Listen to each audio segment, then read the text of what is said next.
Kom ik toch nou, aflevering 147 weer. 3 afleveringen te gaan voordat we 150 aantikken. En dan maken we iets heel speciaals. Dit is ook een hele speciale aflevering. Want we hebben geen Moet Je Hebbens. We hebben geen Hidden Gems. We hebben geen Nederlandstalige Niet te Missen. Maar wat we wel hebben is een heel uitgebreid interview met Gary Erskine. En we geven je een update wat we gelezen hebben. En we hebben het nog over de aflevering 150. Wij waren afgelopen zondag uitgenodigd op Erasmuscon. Ja. En wat gingen we daar doen?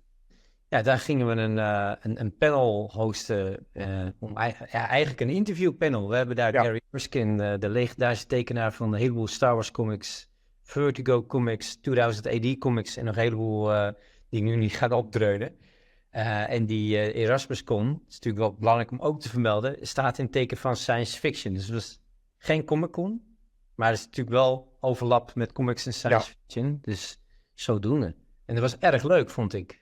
Ja, het was iets totaal anders. Ik heb nog nooit zoveel mensen bij elkaar gezien met één grote passie. Ja. Dat is... Ja. Nee. Waren heel open. Waren dit soort beurzen meestal verdrinkt in cosplay en Funko's en de hele boel. Was dit echt een... dit was gewoon heel charmant. Ja. Het was gewoon echt een... En heel serieus vond ik het ook. Omdat het heel erg inhoudelijk ging. En niet zo op de poeha, om het zo maar even te zeggen. Nee, en zij hebben volgens mij een hele leuke opkomst. Ik ga volgend jaar zeker weer. Ik heb Gary Erskine als tekenaar daar geboekt. En zo kwam ook de vraag, kunnen jullie hem niet interviewen? Ik zei, nou leuk, maar dan maken we daar een podcast daarvan. We hadden een leuke captive audience. En... die vooral bestond uit de garrison, de Star Wars garrison. Er hadden stormtroopers, zo weer Java die nog even een piepje geeft. Ja. En het was een superleuk gesprek. Maar voordat we daarmee beginnen, Médard, wat las jij afgelopen week?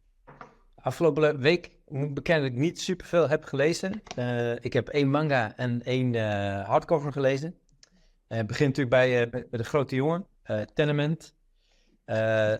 De boom, onderdeel van de Orchard Mythos.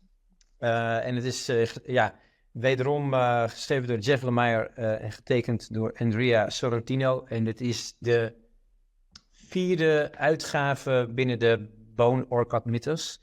Dat is een reeks horrorverhalen, heel subtiel met elkaar verbonden. In dit deel is het, de eerste keer dat de link met eerdere verhalen heel duidelijk naar voren komt.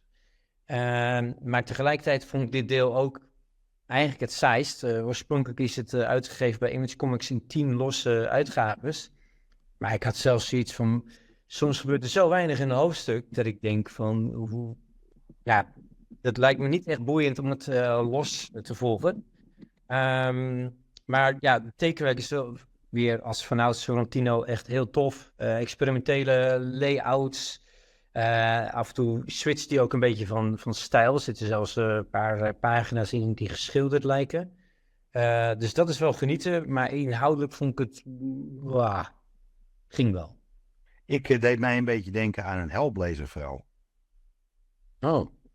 Het speelt zich af in Engeland. Een tenement. Een achterbuurt flats met allemaal flats. Ja. Duivel. Ik zat elke pagina te kijken. Oh, wanneer komt John Constantine hier opdagen? Had er goed ingepast, ja. Ik was niet onder de indruk. Nee, hè? En ik heb meer losse boekjes gelezen. Ik ben na aflevering 7 gestopt. Ja, dat kan ik me wel voorstellen. Het was echt sneeuwpees, zoals in Amerika zeggen. Ik heb 3 comics gelezen. Ik heb wel meer gelezen, maar dit waren die leukste. En 3 highlights. Is een rock and roll biographies comic. Van Run DMC. Vet. En weet je, ik ben altijd gek van rare boekjes. En dit is wel een heel raar boekje. Er is een hele serie over uitgekomen. Slayer, Fate No More, Primus, Exodus, Iron Maiden, NoFX, Pantera, Metallica, Die heb ik toevallig. System of a Down. Echt Gore, Sublime, Judas Priest, King Diamond, Foo Fighters. Allemaal stripboekjes over de hardere muziek als het ware. En nu is het levensverhaal van Run DMC. En één ding wat mij heel erg opviel. Dat de tekenstijl door Nicholas Carson er erg tof uitzat. Met daar wel een opmerking. Ik laat hem even aan mij daar zien. Ja, met daar wel een zwart-wit tekenwerk. Ja, ik kwam een opmerking over. Nicolas die tekent alle leden van Run DMC als boze mannen. Kijk je zelfs als ze heel veel succes hebben, kijk ik boos. Laten we even het plaatje zien. Ja, heel boos of heel serieus. Ja, Nou, ik kwam het op boos, heb ik het gehouden. Ik vind het wel superleuk. Het eindigt met Run DMC, een allergrootste hit, Walk This Way, Run DMC en Aerosmith. En dit is gewoon een heel leuk geschiedenisboekje, wat we overigens, hadden we besteld.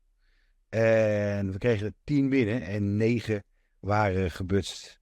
Oh. Dus ik hoop dat er die nog volgende week ergens opnieuw binnenkomen. Ik heb in ieder geval even die gebutste exemplaren meegenomen. Oké. Zonde van Diamond weer. Ik had afgelopen week ook de eerste volume van 2, als ik het goed zeg, van Afro Samurai. Die vooral bekend is door de anime met Samuel Jackson, die de hoofdrol vertolkt. En RZA van de Wu-Tang Clan, die de muziek doet. Maar de manga had ik nog nooit gelezen. En die vond ik dus laatst in België tijdens die Toy Tour trip. Getekend en geschreven door Takashi Okazaki, die ook 2 van die Star Wars Visions heeft gemaakt bij Marvel. En het gaat over het is eigenlijk heel simpel, maar je hebt gewoon een samurai met een gigantische afro. En die heeft als kind een andere samurai op brute wijze voor zijn ogen zien vermoord worden. En nu hij volwassen is, rookt hij sigaretten en wil hij wraak nemen op iedereen en alles. Dus het gaat eigenlijk van vechtpartij naar vechtpartij en hij staat ook op een wanted list. En hij krijgt steeds gekkere tegenstanders die nog sterker, nog groter, nog gewelddadiger dan hem zijn. En in ieder geval in dit deel overleeft hij elke uitdaging. Het verhaal is gewoon bijvoorbeeld, gewoon geinig, niks eigenlijk. Gewoon echt een tussendoortje die je voor het visuele spektakel doet. Ja, dat deed me een beetje denken aan Shaolin Monk. In de vorm Dit van... is gelezen of gezien. Wat zei je, sorry? Die heb ik dus nog nooit gelezen, maar ik ken het wel van Jeff Darrow, toch? Jeff Darrow en Frank Miller in het begin. En dat weet je, dat is ook zo'n iemand die wraak wil, alles afmaakt en met een zwaard en een ding. Ik had trouwens deel 1 nog voor je liggen ergens. Als je dat had gezegd dat je dat wilde lezen. Ik heb hem ooit in Amerika gekocht. Ik heb hem gelezen en artwork is aardig. Artwork leent zich niet echt voor manga pocket, vind ik. Wel voor grote werk, had ik het idee. Ja, heel erg gedetailleerd inderdaad. Dat viel mij ook op. Ja. Dus ik kan het helemaal vinden. Ga je op zoek naar deel 2? Nee. Ik vond dit leuk voor een keertje. Maar het is, omdat het verhaal zo nikserig is, smaakt het voor mij niet naar meer. Want ik kan wel raden hoe het verder gaat. Het wordt alleen maar groter en gekker, maar niet... Het is een soort McDonald's. Ja, precies. Het is een ding. Hey, mijn volgende is een hidden gem eigenlijk. Dat is Ahoy Comics. Heeft eindelijk weer een toffe comic uitgebracht. Babs. En waarom dat een hidden gem is? Ik wist zelfs niet dat dit geschreven door Garth Ennis was en getekend door Jason Burrows. Oh, wauw. Dat is het Dreamteam-achtige Crossed. Echt het meest effed up zombie. Het is eigenlijk geen zombie. Serie die Avatar uitgegeven was. Nu hebben ze een comic gemaakt met een vrouwelijke barbaar die heet Babs. Met een heel zwak zwaard wat magisch is. Ja, het is echt. Het is een natuurlijk hele hoop donkere knipogen naar Conan en vooral Red Sonja. In de eerste pagina loopt Babs te klagen dat haar tepels, doordat ze een chainmail BH aan heeft, dat de tepels, er niks meer van de tepels over is. Dat is dus het niveau. Ja. Maar wel op de oude guard en vertrouwde guard en eens manier. Iemand die een draak verslaat en een hele hoop goud wint.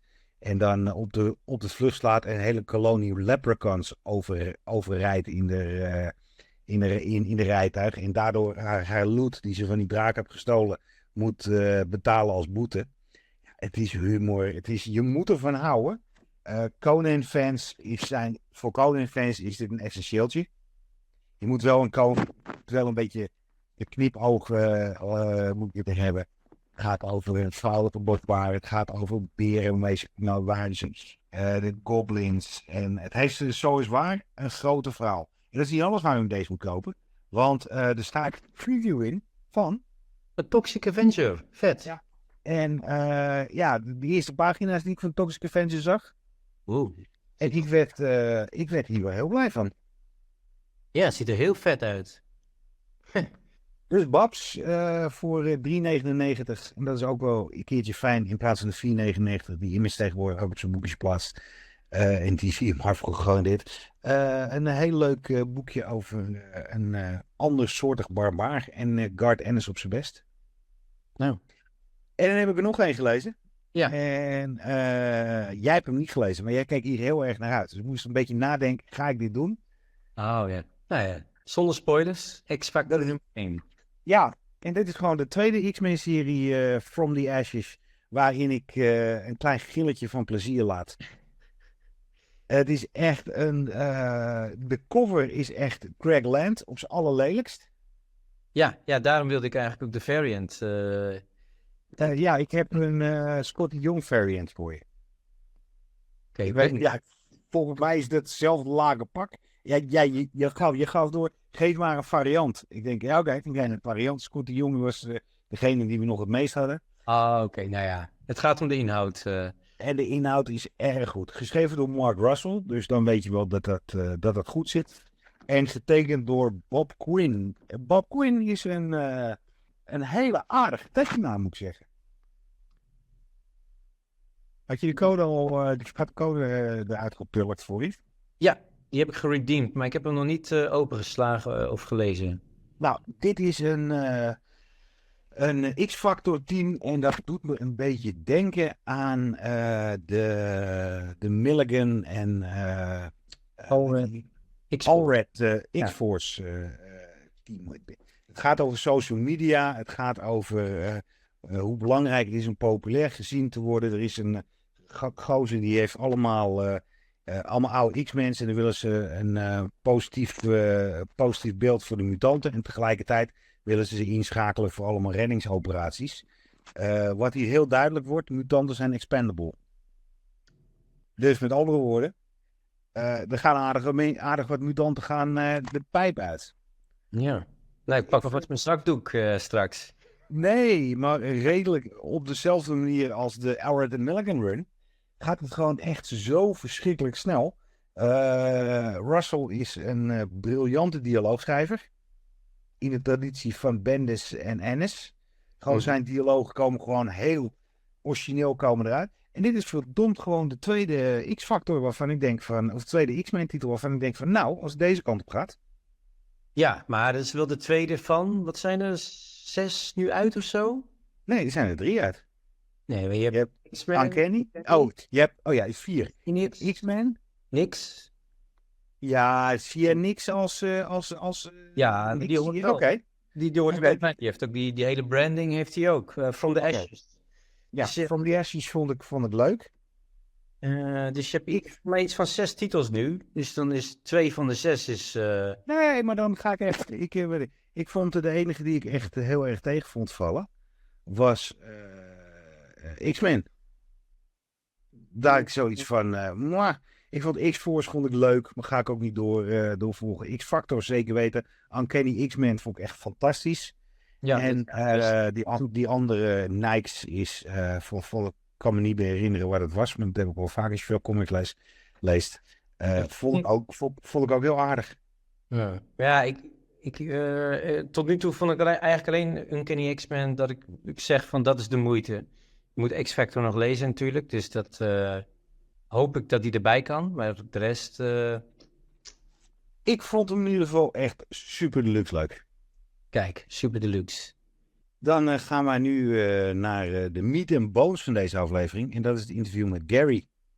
En we beginnen bij het begin. Ik zeg, Médard, plak hem erin en ik zie je aan de andere kant. Yes. Plak. Welcome to Comic Talk NL Does Erasmuscon. With us, the one and only professor of comics. It's Médard. Yes. I am Jeroen. And for the next 45 minutes, we're going to talk to the amazing Gary Erskine. Hello, Gary. Yeah, welcome. Hello, good to be here. Gary is a comic book artist extraordinaire, I can tell, with a very impressive lineup of stuff he did in the past. A lot of licensed comics, a lot of other cool stuff. Army of Love, The Filth, which you inked, is amazing, in my opinion. We're going to talk about science fiction, and we're going to talk about science fiction, then we're going to veer off into comics. When did the science fiction bug bit you? I'm trying to remember the first comics that I read, and in the UK it was Hotspur, Valiant, Battle in Action, which were predominantly World War II war comics, and that was reflected in the films of the time.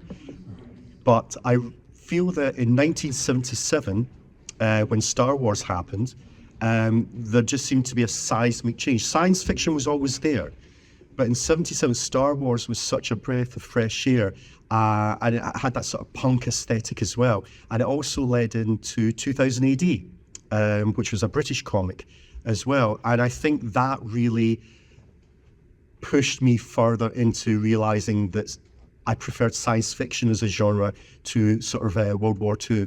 Or other genres. Like, I think Western comics were very popular in Italy, not so much popular in the UK.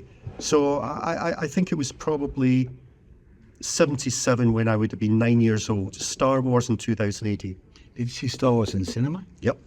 So we are the most lucky. Did anybody see here Star Wars in cinema? Oh, we got lucky. Oh, That's my claim to fame, that my brother smuggled me into Star Wars. I was 7 at the time, and I think I was too young to see it.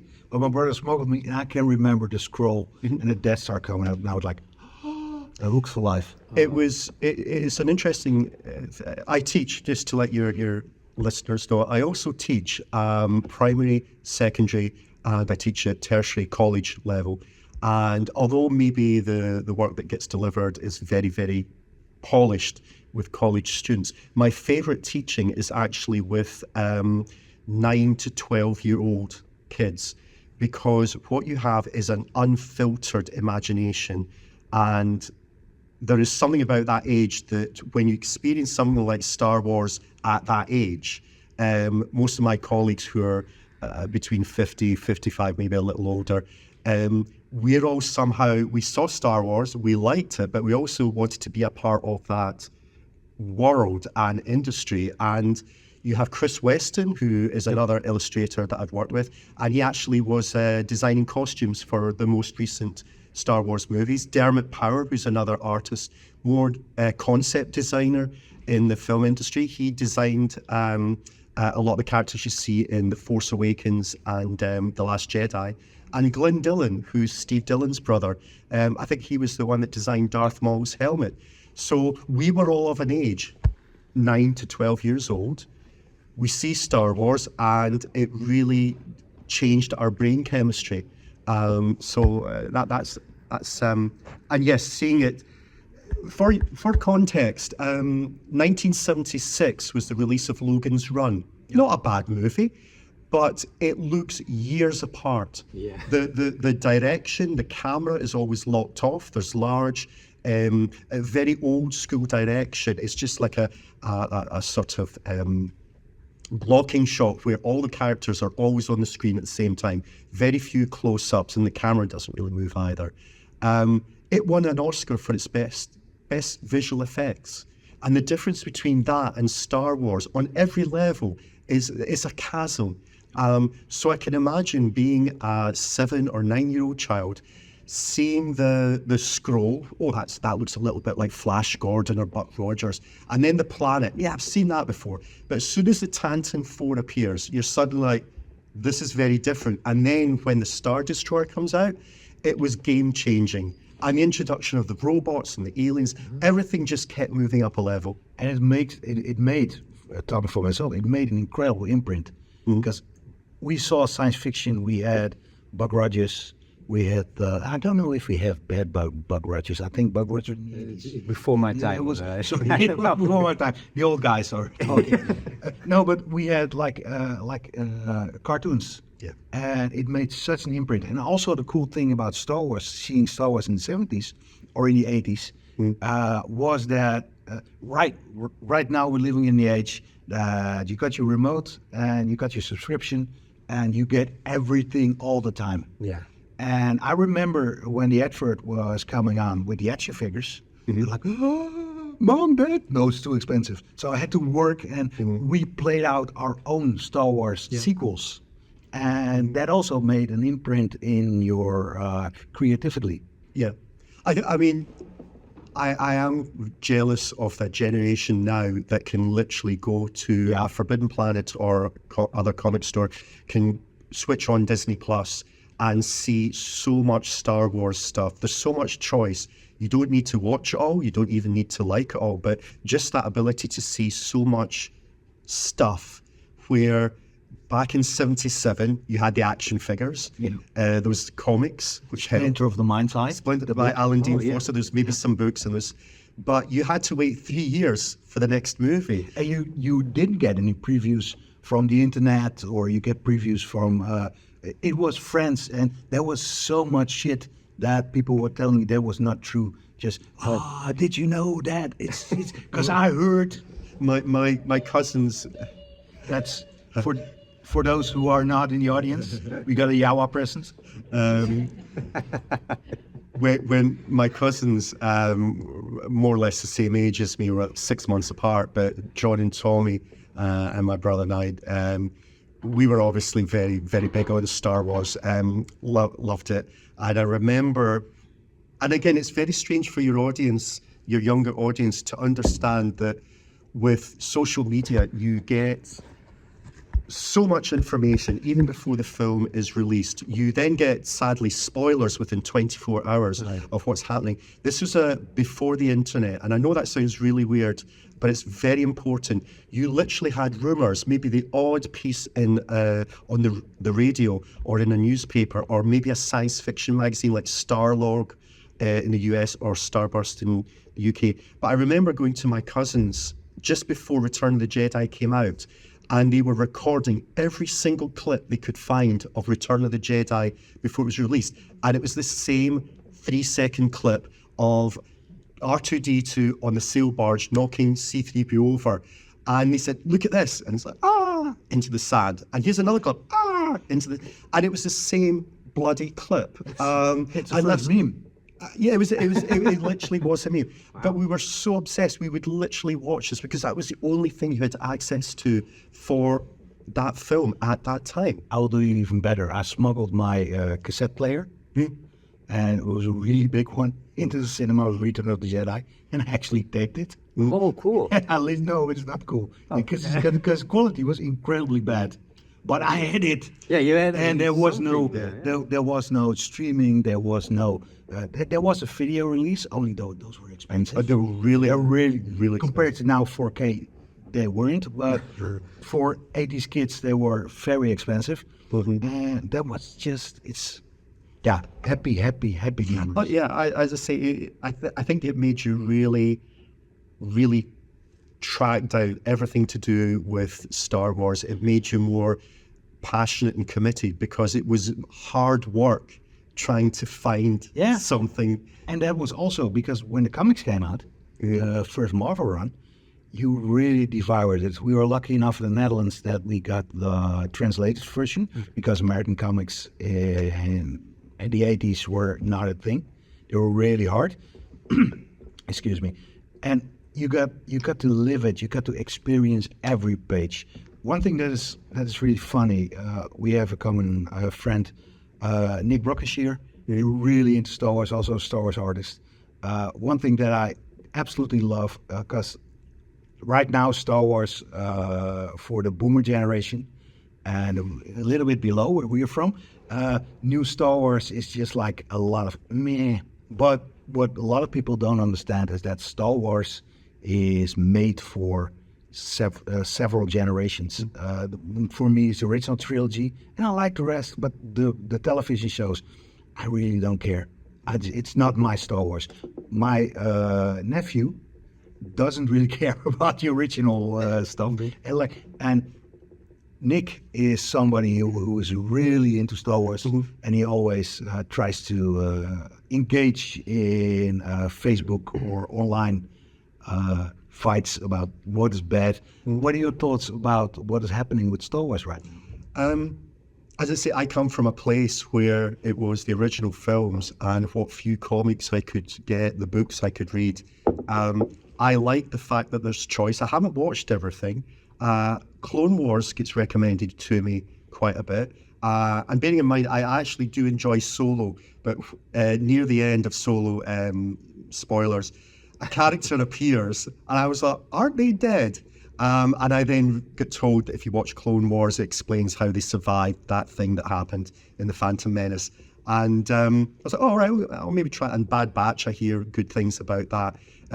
I like the fact that there's choice. I don't feel I need to devour everything.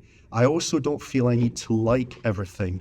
If I've got a complaint about some of the TV, and this is not just Star Wars, but TV 8-episode season, Stranger Things is another guilty party. There's not 8 hours of content. It's a 6-hour story, and it's for various reasons. It's pacing issues, I find. When you've got a 2.5, maybe even a 3-hour movie, there's a certain pace, and if you get it right, you feel sated, you feel that it works. Sometimes, not every TV show, but some TV shows, it feels like a challenge. To get is purely down to pacing. The quality of the production is great. The acting is great. I liked Ahsoka. I feel it could have been 6 episodes, not 8. And there's some interesting stuff they did in that. Andor was good, but again, Andor is not something that a younger generation would immediately go into. It's just like, this is politics and duplicity and what have you. I want to see maybe the Bad Batch or something a bit more up-tempo. I think what we have now is Star Wars, like you say, for people to choose what they love for each generation. You have to have the cartoons for maybe a younger audience, but have stories that are maybe geared towards an older audience, or ones like Rogue One is very, very much its own thing. It seems kind of out of sync with, say, A New Hope. It's still Star Wars, but I like both. And that's the thing. I just find the fact that there's choice now. I still to see The Acolyte. There's, again, it's finding time for me. It's not that I'm avoiding things. It's finding the time because there's so much stuff. But bearing in mind, as I say, it comes from a place where 3 years is a long time to wait for your next fix. And the fact that I have Disney Plus at home and I can go back into Empire's always my favourite. Always my favourite. I have to say, as soon as Luke gets to Dagobah, skip to Bespin. I know how important that whole discovering yourself, and I do like the bit in the tree, but very much like The Last Jedi, which I really like The Last Jedi. There's some interesting, brave things that are, it doesn't always work, but there's some interesting stuff in there. But as soon as they hit the casino, boom, I jump. So Dagobah, and I love Empire, absolutely love it, but Dagobah slows it down for me. Again, it's a pacing thing. And the casino thing, really have a problem with that. We're going to go back to Star Wars in a little bit. Yeah. What I find amazing is you're a Scot. Yep. You live in Germany. Berlin. Is there, for example, 2000 AD is a really big magazine in the UK. Yep. Judge Dredd is their most famous character. Not so much in the rest of the world. Are there, and your point of view would be brilliant because you lived in the UK, Scotland, sorry. And I know that's a tricky thing. And now you're doing Berlin. Is there a geo thing going on? I think when it comes to science fiction. I think films are more international, but what I've done, I do a lot of European conventions. I've lived in Portugal, Spain, France, Belgium, Holland. I've been to not so much in Germany. Comic conventions, pure comic conventions in Germany. Even German writers and artists, strangely enough, doesn't seem to be a big thing. But I can give you a whole list of Italian artists or Spanish artists that are working for Marvel. And Italy has its own sort of crowd as well. I've done a lot of European shows. I've been to the US, and I think it is a cultural thing. Italy really embraces humor comics, and a lot of European comics embrace genre. You've got your westerns, you've got your science fiction, you've got fantasy. I remember reading Metal Hurlant. We had Segrel doing The Mercenary, which is fantasy. You had Mobius doing, Mobius was doing sci-fi. Jean Giraud, spoilers, it's the same person. Jean Giraud would do Blueberry, which is a western. And Metal Hurlant was like genre work. In the UK, 1977, Star Wars was a cultural shift, a change to see sci-fi can really be a bit like Lord of the Rings in 2000 said fantasy can really be done well. 2000 AD, 1977, Star Wars, punk. It was sci-fi and punk in comic form, and I absolutely loved it. And again, a lot of people my age who read that are now actively involved, not just in that comic, but in the comic industry and also the film industry. But it does seem to be a very quintessential thing. Europe embraces genre, but we very much with 2000 AD sci-fi, and I think it had a very British sensibility. Yeah, definitely. The humor, or the dark humor, the nihilism of some of the stories. Who's actually read 2000 AD? Who's aware of 2000? Okay, right. When 2000 AD started, you had Flesh, which was futuristic cowboys who traveled back in time to harvest dinosaurs for meat. What could possibly go wrong? Well, every issue, I knew more about dinosaurs and paleontology from, I think it was Spanish artists were drawing them. A cowboy would go next to a river, and this, whatever the name was, water-based alligator dinosaur would eat him. And then there'd be velociraptors, then there'd be tyrannosauruses, and every week someone got eaten. But I learned a lot about dinosaurs through that. Then you had Shackle, which was a giant polar bear, which had inadvertently swallowed some secret microfilm. It's a bit like a spy movie. And the British and the Americans were trying to capture this secret information inside the polar bear. And every week, what could go wrong? Every week, the polar bear ate people. And it was, or the Invisible Man, which was like the Invisible Man, but you could see his internal organs. It was so gross. It was people getting eaten, people on Death Planet with acid rain, where it's raining, I'll go outside, and then Hell Trekker. So being 9 years old and reading a comic where people were eaten, torn apart, visible organs exploding, it was the best thing ever. It was until my mum found out. I bought a copy, left it in my room, and she said, "You'll never buy this again." So I went to a friend's house to read it. But there was something very dark and nihilistic that appealed to a 9-year-old kid who wasn't allowed to watch the movies that the comics were based on. Or read the books that they were based on. The Cursed Earth in Judge Dredd, that's 2000 AD, that was Damnation Alley. Then you had in Action, which was contemporary, but they had the Dirty Harry character, One-Eyed Jack. Spinball, which is basically rollerball. So all the films that you saw in the local video store, The Jaws, Hook Jaw, yeah. All the films that you saw that you weren't allowed to watch, they made them into comics. And it was just such an amazing experience to say, well, I can't see Dirty Harry, but I can read, One-Eyed Jack. It's just a cop with a big gun that shoots people. It was great. But there was something very quintessentially British. And I think that's why Judge Dredd doesn't work Although the new film, Dread, works well. That's why Stallone didn't get it right. He thought he was the hero. Dread is a fascist cop in a society where they even did a book where democracy is bad because it gives everyone a voice. What's wrong with that? Well, it gives every crazy person a voice. So they crush that down. They are the judge, jury, and executioner. And John Wagner, who's a great writer, wrote, I think, is the most prolific writer there is.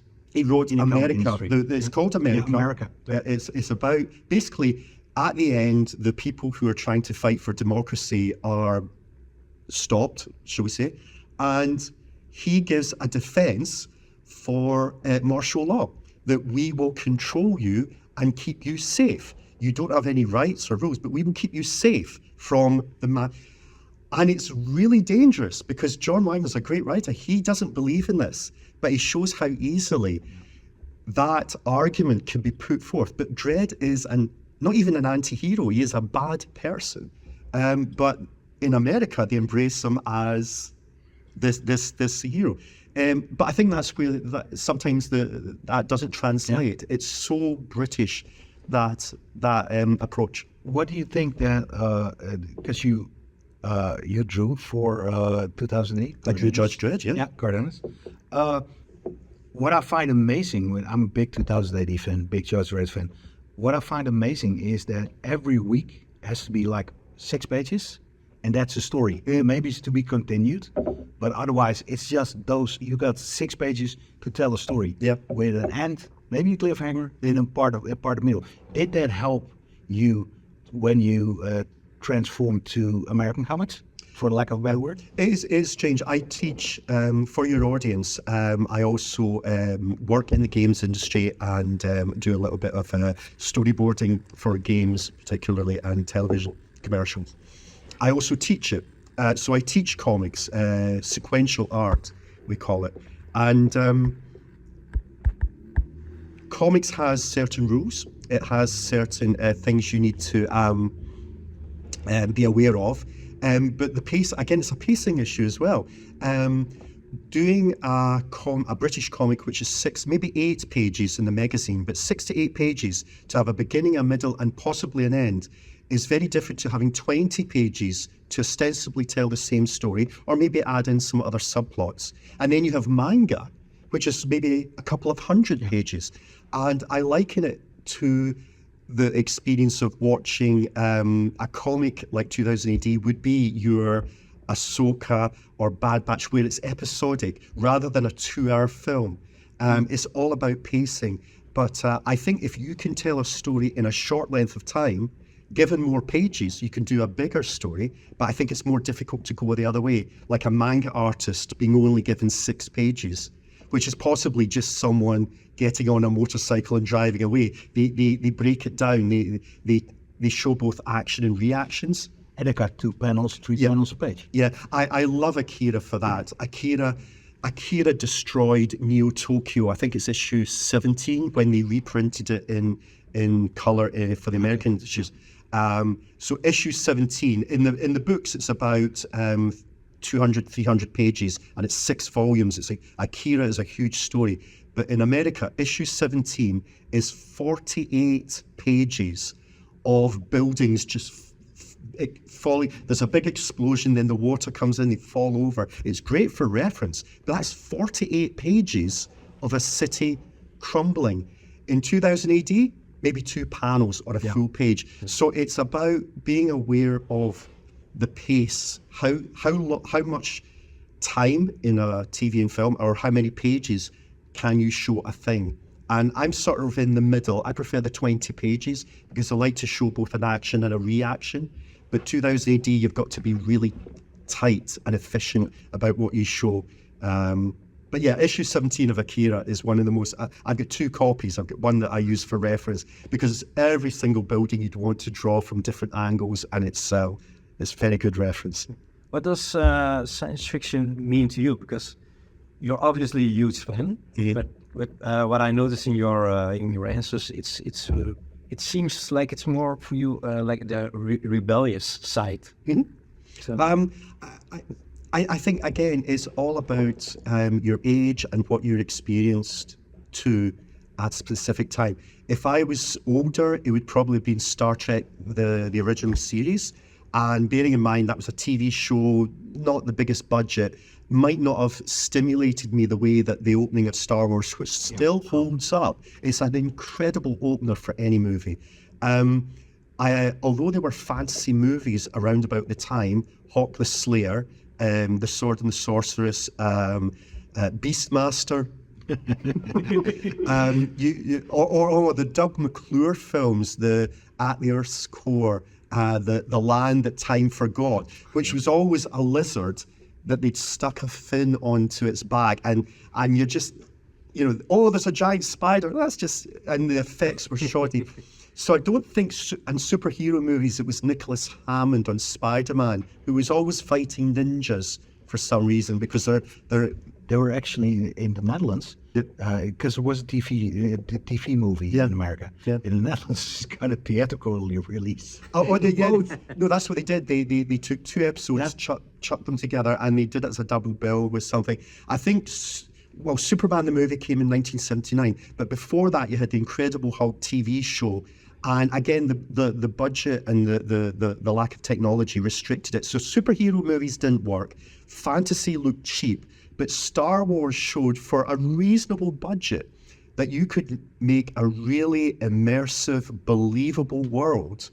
And the thing is that everything had dirt. It looked lived in. Literally looked like you worked on a farm. I think, and that was one of the things I noticed with the Phantom Menace. Everything looked really clean, and there was a stylistic choice that everyone looked like it was new. And I think it was released the same time as Lord of the Rings. And when you saw how realistic Aragorn was with it, there's literally a close-up where he's got dirt under his fingernails. That had that same authenticity that A New Hope had.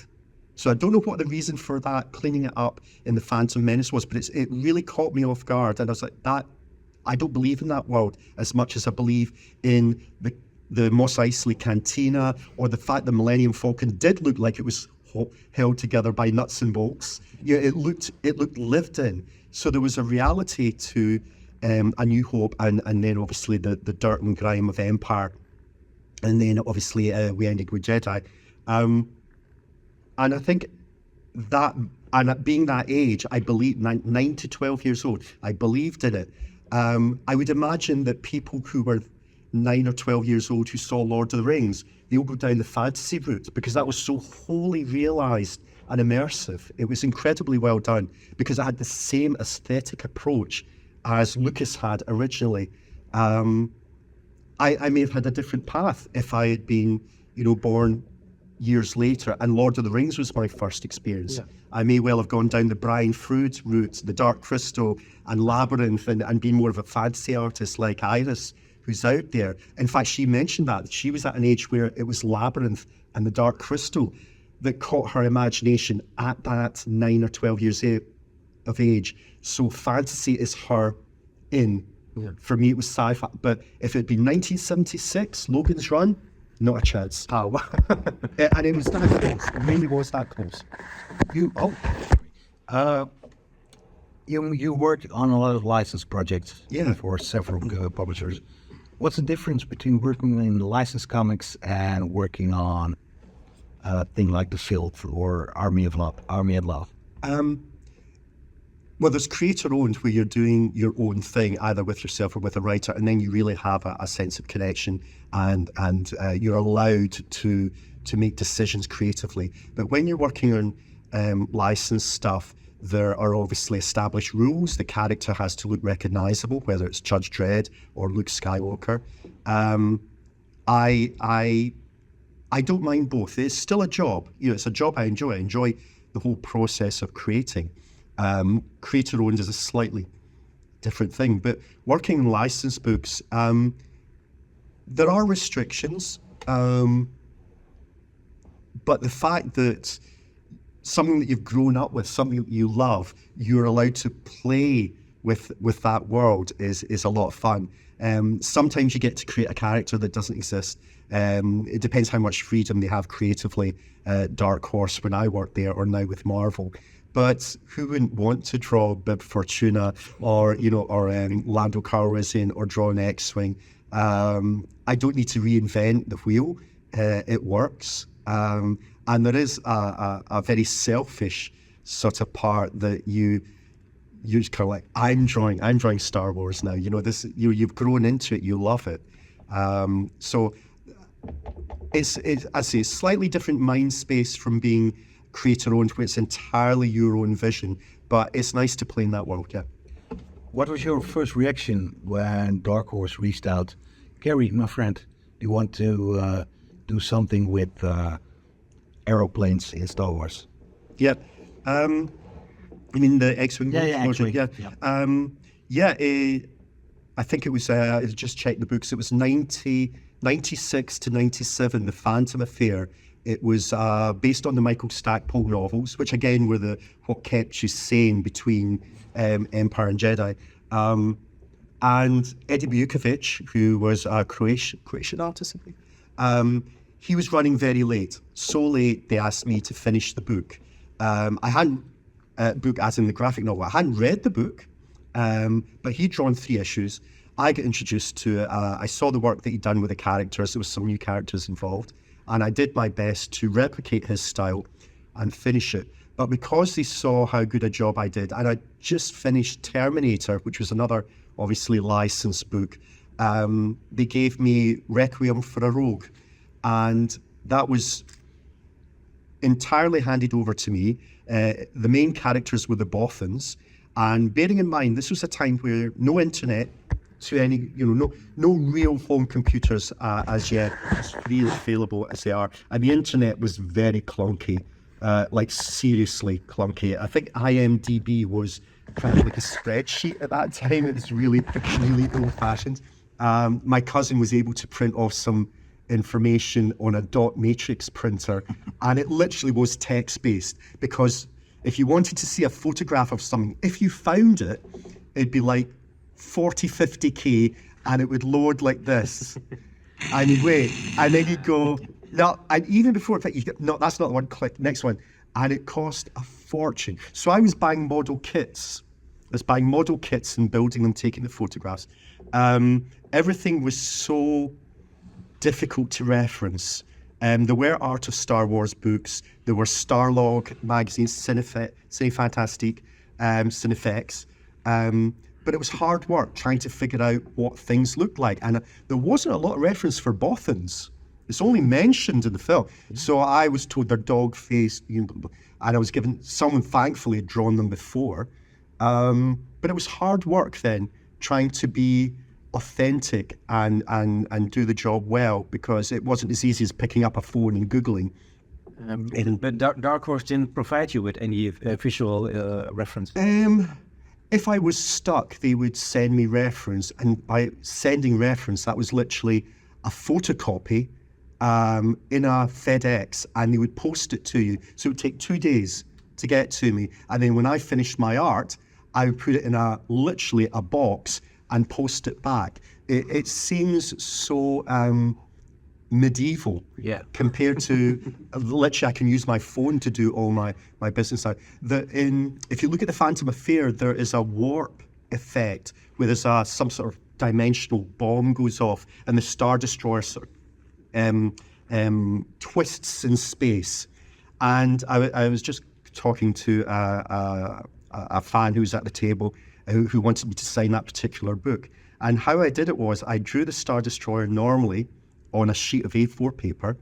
I put it face down on a photocopying machine in a public library, and as it scanned, I moved it up and round, did it again, round and down, and I just did a subtle swirl as it's moving along, just subtly moved it, looked at, it's going the wrong way. I think I did about 5 or 6 attempts, and the one that looked like it was some sort of weird ripple effect, I cut it out and stuck it onto the artwork with glue. I mean, now there literally is a ripple filter effect in Photoshop that you can change the amplitude, the wavelength, blah, blah. But I was literally manually blind trying to move it by eye. So it was very different days. Now we have SketchUp models. I've built 3D models myself so that I can pose them correctly, so I get them absolutely perfect. But it was a challenge in those days. Even with the reference would just be magazines or photocopies of artwork, and they would be based on possibly more photocopies. So you really struggle to get the level of detail that I like to put into work. I mean, when I draw any planes, Spitfires or Hurricanes, if it's a World War II story, if I draw the X-Wings or the Terminator endoskeleton when it's all stripped off, I will literally draw it down to the panels and the nuts and the bolts. If you've ever seen my F-16s in Dark Horse's Hypersonic, I drew the panels and then did the rivets. It's just stippling, but I submitted the artwork and my editor looked at it and goes, "You have literally done every rivet, every detail, do not step here, air intake, flaps, warning." I put in all that detail and they literally gave me a raise. I think it was 10 or 15 euros per page because they appreciated that I was going above and beyond the level of detail. But it's only to make sure that it looked as immersive and as real as the world I was showing, whether it was World War II or contemporary or Star Wars. And the reason I probably get a lot of licensed work is people want to see an X-Wing. They want to see Han Solo's Millennium Falcon. They want to see Han Solo. They want to see characters who are recognizable. Arnold Schwarzenegger as the Terminator. They want to see Linda Hamilton as Sarah Connor. So I draw what I see, what you see. So if it is an X-Wing, you will see that X-Wing. I don't try and update it. I don't try to draw it in a different style. I will give you what you expect to see. Like a lot of our cosplayers and costumers who are in the audience, you have to make it look as authentic as possible so that people believe in that authenticity. What is your magic trick to putting all that detail in your drawings and still meet the deadline? Just practice and long hours. The trick is you very quickly sketch the angle that you want. So you draw the whole story very quickly with like placeholders, and then you try and find maybe a photograph that's the right sort of level of detail in the angle that you want, or you create it. You know, I'll deliberately turn it and take a screenshot of the angle that I want. And to be fair, a lot of it is done freehand.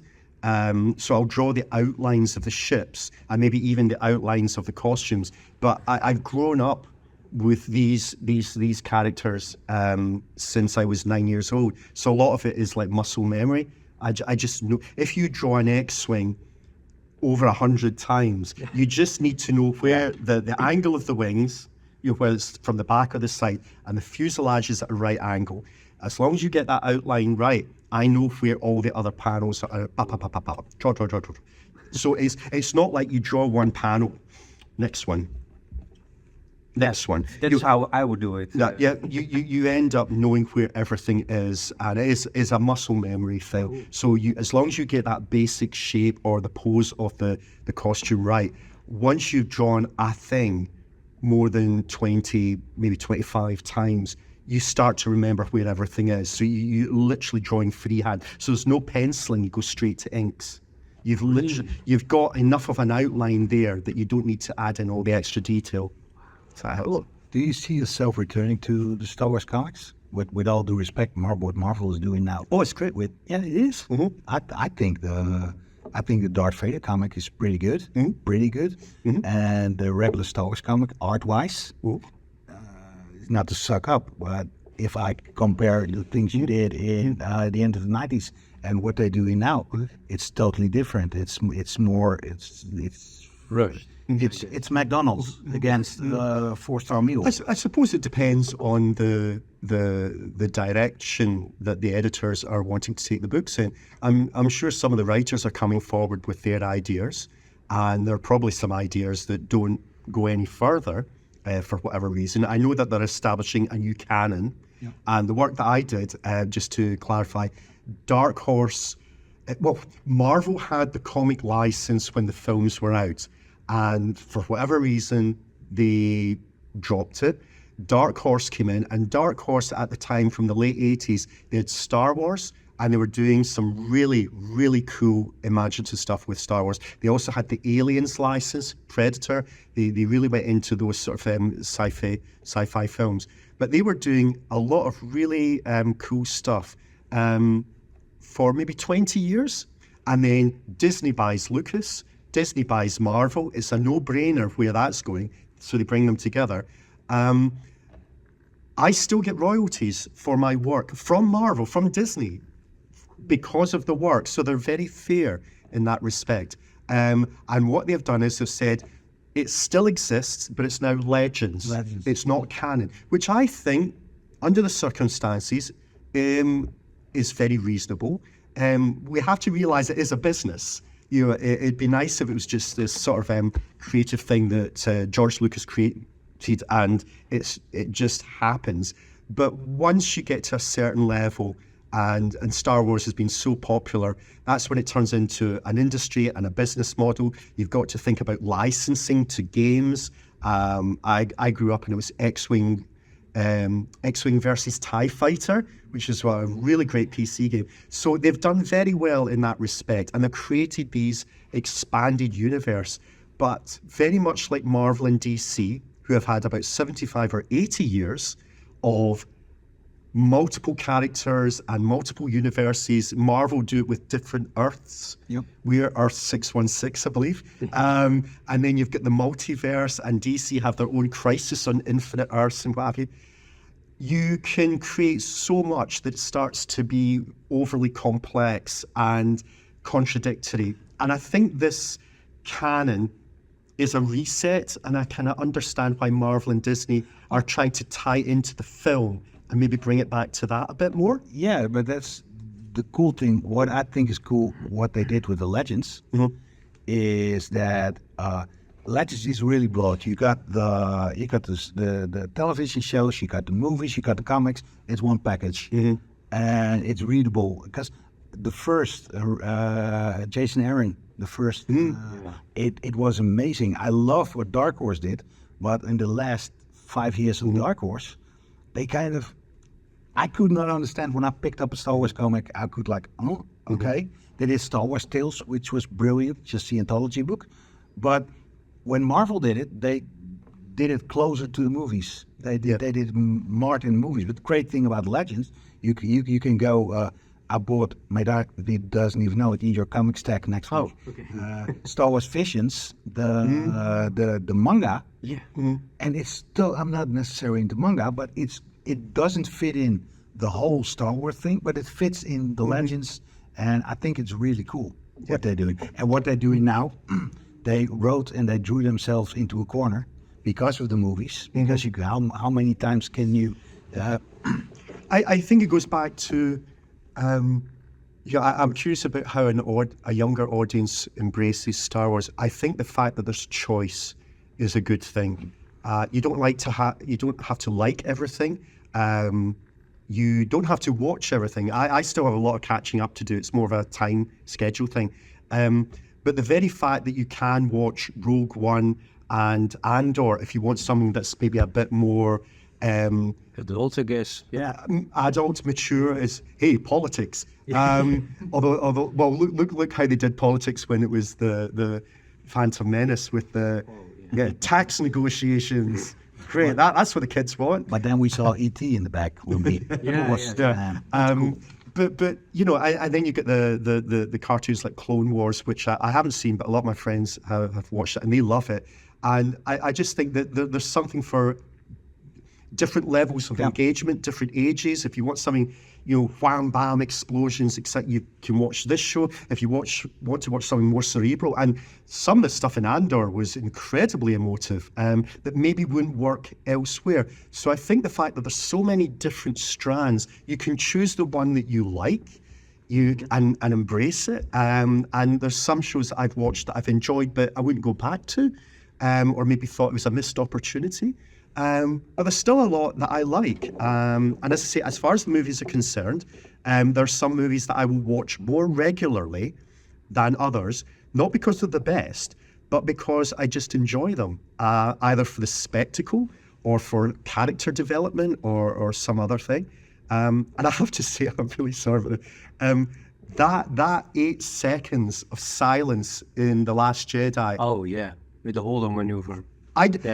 There's so many people losing their minds about why do they not do it all the time, and why blah blah blah blah. Well, first of all, if you've got 150 billion credit ship, you can't just keep throwing them away. But that's like, I just think it was one of the coolest things I'd seen in Star Wars in a long time, absolute long time, because it was just the way the sound just dropped off.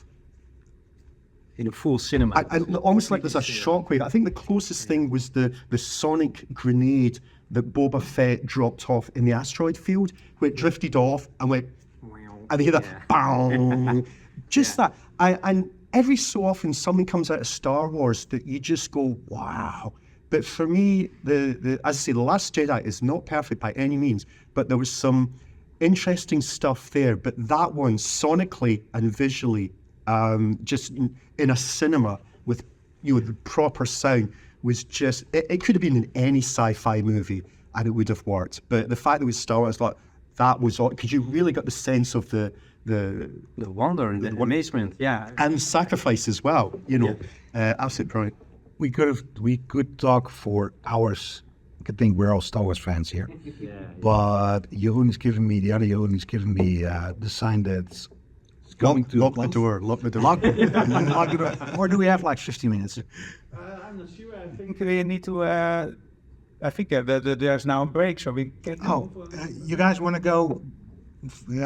We're gonna go through talking about Star Wars and comics and stuff. Or do you have any? Or do you want to eat? I can talk this for this. Okay. Another 5 or 10 until they kick us out. Yeah. It's the one thing. Hold door. I want to talk about you because you did something pretty special. It's the first man on Mars. How did that come about? For those of you who don't know, the first men on Mars is a cyberpunk. Steampunk. Steampunk is that Victoriana sort of inspired future sort of story where electricity doesn't take off and everything's steam powered. So I was approached by a writer, Paul Matthews. He wanted to do something that ostensibly looked sci-fi but was more steampunk. And basically, story's set in 1890, but they're still flying vehicles. There's large 9-foot-tall automaton robot-looking creatures. And in Africa, they find this floating circular portal. And you can literally see Mars. We had to figure out the time difference. So when it's daylight, you've got this giant floating, maybe 100-meter diameter portal, and you see Mars, but it's at nighttime. So, and depending on the elevation, there are zeppelins flying around.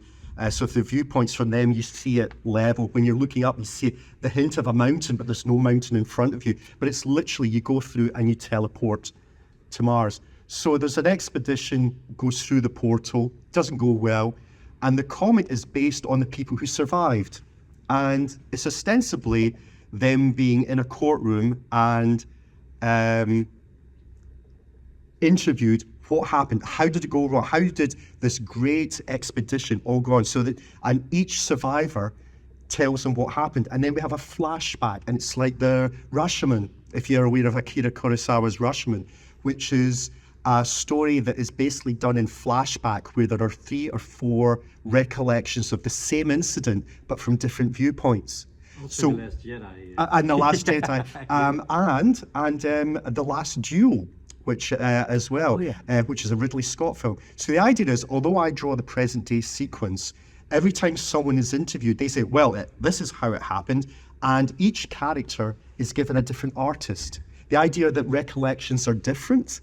So we thought, well, let's just push that. So Ian Richardson, Mike Collins, and Paul McCaffrey and Patrick Goddard, who are British artists, all draw the testimonies of the people who survived. So you get the same incident, but from their perspective and viewpoint. And surprise, surprise, there's contradictions. And like a puzzle, you start to understand what went wrong and make up your own minds about where it's going to go. So it's visually very interesting. It's the first time I've worked on steampunk, and although there are maybe aspirations with the large automatons of being robots and sci-fi, it's got this quirky Victoriana look. The set in 1890, you've still got the sort of British button-up uniforms, and it looks both familiar, but then when they go to Mars, that's when we have the dragons.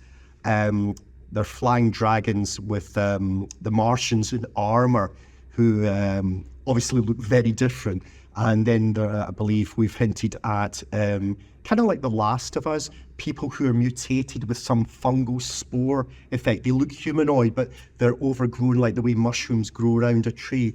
So there's that visual sort of splendor on Mars. So you get to see the Martians, you get to see them flying on dragons, you get to see the spore people, and build up this other immersive world. So I'm quite excited about it. We're just finishing off the last production stage, and it should be out very, very soon. But see, I'm still very much more comfortable with science fiction, but there's enough cool stuff in there to draw, and design as well, which I love doing. So it's worth seeing. I've got a 9-page preview that I can show you at my table to give you a bit of a hint of what's going on. But and it's also online as well. Yeah, I was lucky enough to see Mike's and Ian's pages, and it looks amazing. Ian's cover, we've got variant covers, and his one with it was my design of the Martian. I designed the dragons as well, but he did a poster where you see with their spears, one of the Martians literally riding a dragon that way, with all the others behind, and it's my favorite cover. And I've done a cover, but that's my favorite, because you just get that sense of like the Rohirrim on dragons going like that, dive bombing. What I really like about the concept is that it's British. Yes, it feels like, for lack of a better word, big ass American summer movie. Mm-hmm. The way the visuals are and what's happening. I'm really looking forward to it. In a couple of weeks, we're gonna close this one up, and we've got one more, and that's my favorite part. I'm always want to know what's on your reading and watch pile, or what should we, mere mortals, watch or read that you. I can't read books anymore. The issue is, when I'm reading a book, I used to enjoy reading. I go into work mode. Any books that I read, I'm thinking about doing an adaptation, and I may well do, but it's not something that I can do to relax anymore. I read scripts, and I'm focused on framing and blocking, so I don't have a reading list as such. But as a watch list, I'm now moving on to 4K. There's a list of films that I will always buy. I bought them on VHS, I bought them on Laserdisc, I bought them on DVD, and then Blu-ray, and now 4K. Yeah. And they're different genres for different reasons. Lord of the Rings is there, the Alien and Aliens is there, Star Wars, Star Trek, Superman, the fairly obvious ones. But I'm trying to branch out into more obscure stuff. Trying to catch up on a lot of horror that's passed me by. And there's a few little quirky films that I pick up. Malignant. That's been one that it's crazy. It's so ridiculous, and there's a couple of moments where you laugh out loud. Yeah. I found that exciting. It's a genre that can be so staid and predictable. Suddenly was like a breath of fresh air. But I also like The Night House, which is very, very low key, but has some really cool. The performance by the lead actress, the Batman guy. Willem Dafoe and... No, the Night House. Oh, the Night House. Oh, the Night House. I thought the Lighthouse. Yeah. Oh, we need to stop. Oh, yeah, no worries. But that's the Malignant. If you haven't seen that, I would recommend it. Yeah, that's a crazy. To show one more question, because we're rebels. Here from 2008. I love 2008. So F the system. We're gonna stay here for an hour. No. Another 5 minutes. Comic wise, are you still reading comics? again, probably sticking with a lot of stuff that I grew up with, like Akira and Enki Bilal's the Nikopol trilogy. Still amazing. All the stuff I was reading in the late 80s, Electra Assassin, Batman Year One, which they've just released in an artist edition, which looks great. An artist edition is where they print the artwork at the actual size. So these books are huge. But what I've been picking up are like the Brian Boland artist edition, artwork that inspired me to do what I want to do. And I've now got this big book. It's like 150 euros. And it's the artwork that stimulated my creative mind. The Rebellion one, right? And I'm seeing it as a reproduction of the original page, not the printed page, but the original artwork. And those are very special. Mike McMahon, I picked up his as well. And they were two artists who were and Kevin O'Neill. They were the British avant-garde of 2000 AD, and very different styles. Polished, fine, clean artwork with Brian Boland, and then this abstract woodcut effect by Mike McMahon, and then this overly stylized weirdness from Kevin O'Neill. All three of them completely different, but the three of them were 2000 AD and were the British art movement. Maybe Brian Talbot as well. There's a few others. Steve Dillon is coming out this year. Steve Dillon as well. But those were really impactful. So that my reading list is still very nostalgic in that respect. In closing, I will give you a tip. It's only available in Germany. I was in Germany last year, and I picked up Captain Berlin.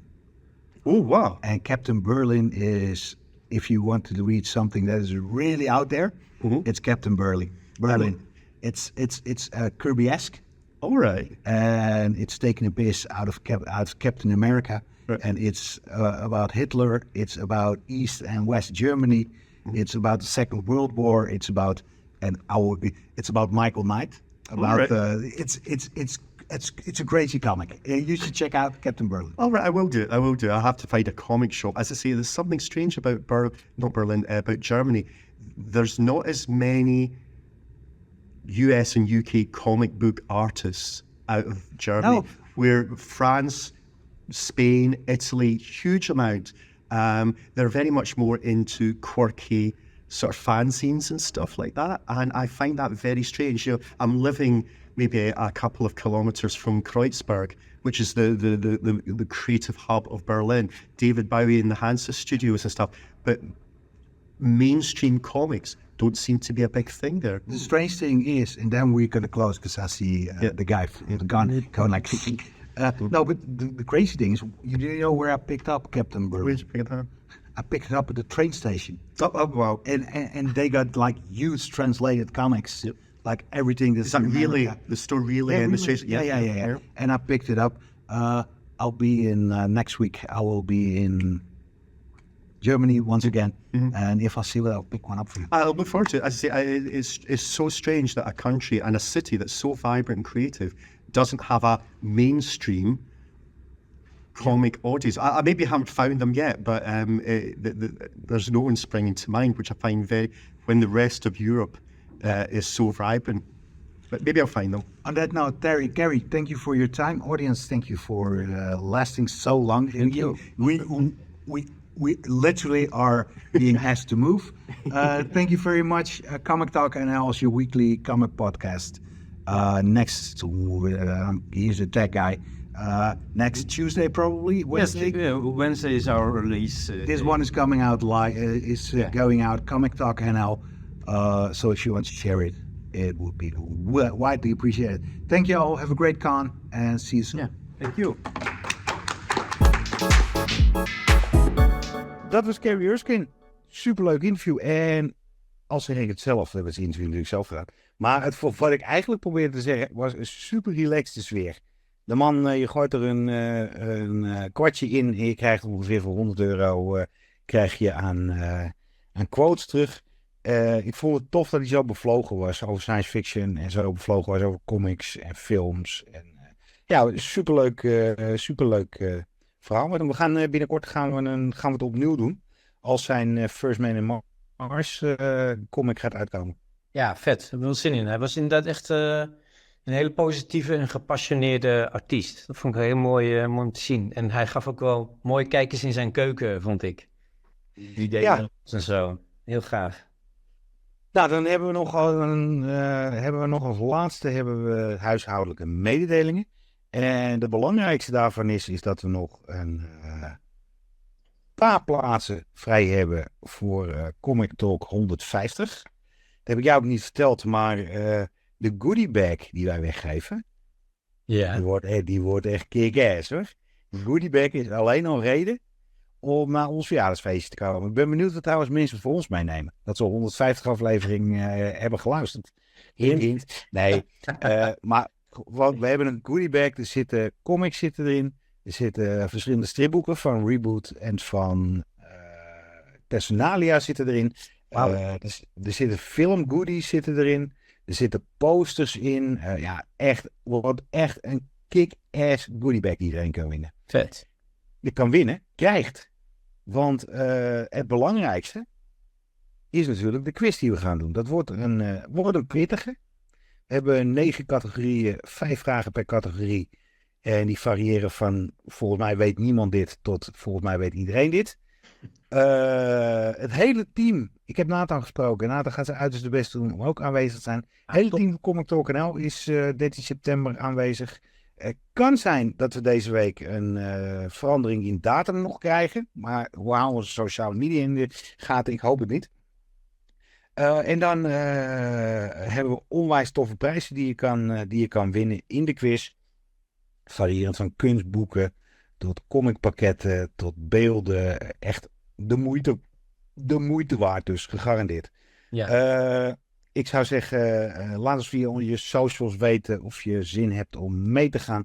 We hebben nog een aantal plaatsen hebben we over. En dan hebben we nog voor de laatste 2 afleveringen hebben we nog een 4-tal plaatsen die we alvast gereserveerd hebben voor de late beslissers.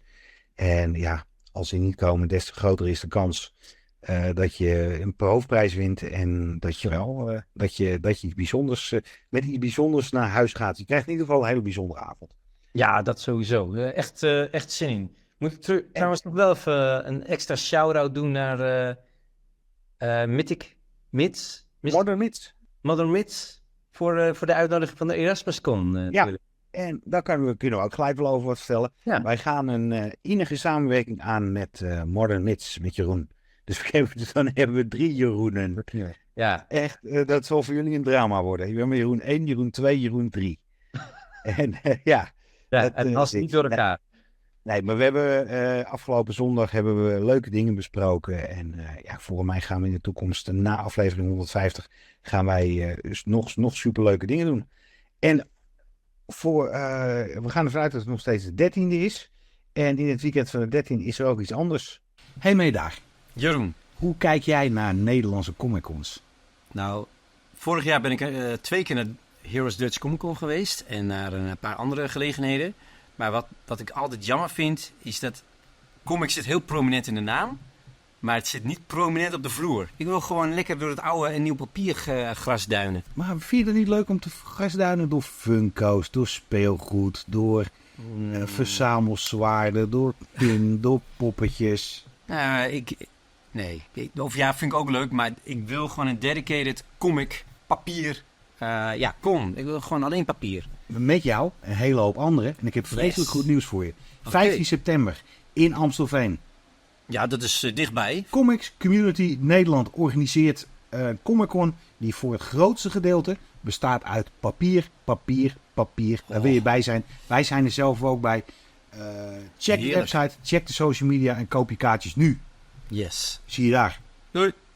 En dat was hem dan weer. Comic Talk 147, speciale aflevering interview Gary Erskine. Gary Erskine, sorry ja. Ik mag Gary zeggen, ik ken de beste man al een tijdje. Ik hoop dat jullie volgende week weer een reguliere aflevering.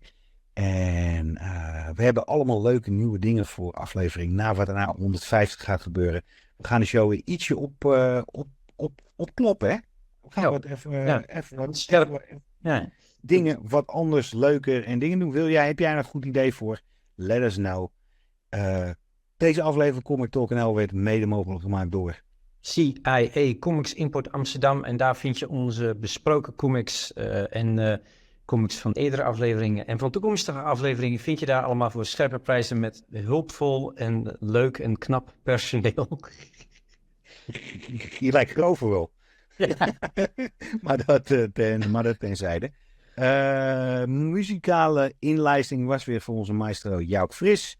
Dank je wel daarvoor. Wij horen jullie volgende week weer. Yes, tot volgende week. Tot volgende week. Doei doei.